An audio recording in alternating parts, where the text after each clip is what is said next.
দক্ষ শহরে স্থান গোদারপাড়া বাজার বগুড়া। সময় 11টা তো এখনই। তাহলে আয়োজনের সচেতন এলাকাবাসী গোদারপাড়া বগুড়া। আমি মাইকের সামনে আসার জন্য বিশেষভাবে অনুরোধ করছি আমার সাবেক সভাপতি দুর্নীতির বিরুদ্ধে এবং ম্যানেজিং কমিটি দুর্নীতি করছে তাদের বিরুদ্ধে হেডমাস্টার দুর্নীতি তাহলে এখনই হেডমাস্টার ও এই শিক্ষকরা তারপরে ম্যানেজিং কমিটি সভাপতি তাহলে ওই সাবেক সভাপতি তারই প্রতিবাদে আমরা আজকের এই সমাবেশ অনুমোদন করছি। তাই আপনারা এই বিষয়টি ঘরে ঘরে না করে সম্মানিত নেতৃবৃন্দ, গোদারপাড়া এলাকাবাসী, আজকে দুটা শিক্ষা প্রতিষ্ঠান, দুটা স্কুল ঘর, ব্যবসা প্রতিষ্ঠান বেদখল হয়ে গেছে এবং স্বজনপ্রীতি, শিক্ষক নিয়োগ স্বজনপ্রীতি, তার টাকা পয়সা তছনছ এবং স্কুলের আইন শৃঙ্খলা অবনীত এবং সুশৃঙ্খলভাবে শিক্ষার পরিবেশ ফিরে আনার লক্ষ্যে আজকের এই প্রতিবাদ সভা। এখন আমরা এই প্রতিবাদ সভাটি করতেছি এবং আমরা স্মারকলিপি দেব সভাপতি বরাবর, প্রয়োজনে আমরা ডিসি সাহেবকে দেব, তারপরে শিক্ষা অফিসে দেব। এইভাবে পর্যায়ক্রমে আমাদের কর্মসূচি চলবে এবং এই স্কুলটি দীর্ঘ 17 বছর হলে অন্যায়ভাবে প্রতিষ্ঠানটি ধ্বংসর প্রান্ত গেছে, আমাদের গোদারপাড়ার সুনাম ক্ষুণ্ণ হচ্ছে। এই আশা এবং এই শিক্ষা প্রতিষ্ঠানটি সুন্দরভাবে পরিচালনা করার জন্য আমরা আজকে এই মানববন্ধন কর্মসূচিতে অংশ নিয়েছি এবং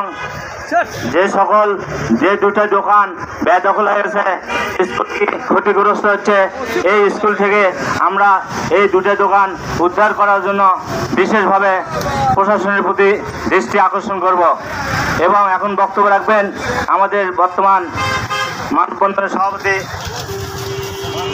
নজরুল ইসলাম।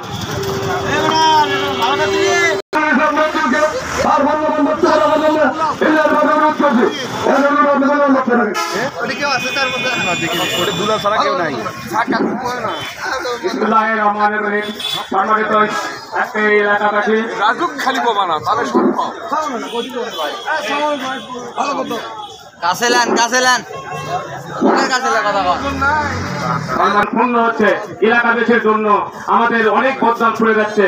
এতে আমরা সমাধান চাই, এটাকে দুর্নীতি মুক্ত করতে চাই।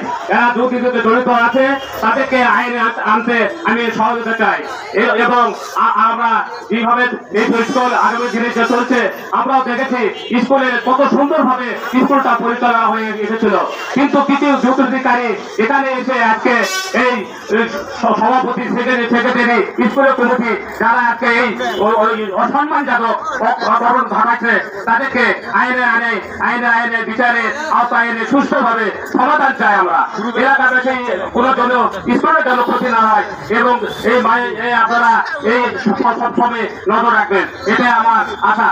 এবং আগামী দিনে সুন্দরভাবে কমিটি যারা পরিচালনা করতে পারে তারাও যেন সুন্দরভাবে এই ধারণা দেখতে পারে যে না দুর্নীতি না হয়, সেই পরিবেশ রেখেই আজকে আমি কথা বলা শেষ করছি। আসসালামু আলাইকুম।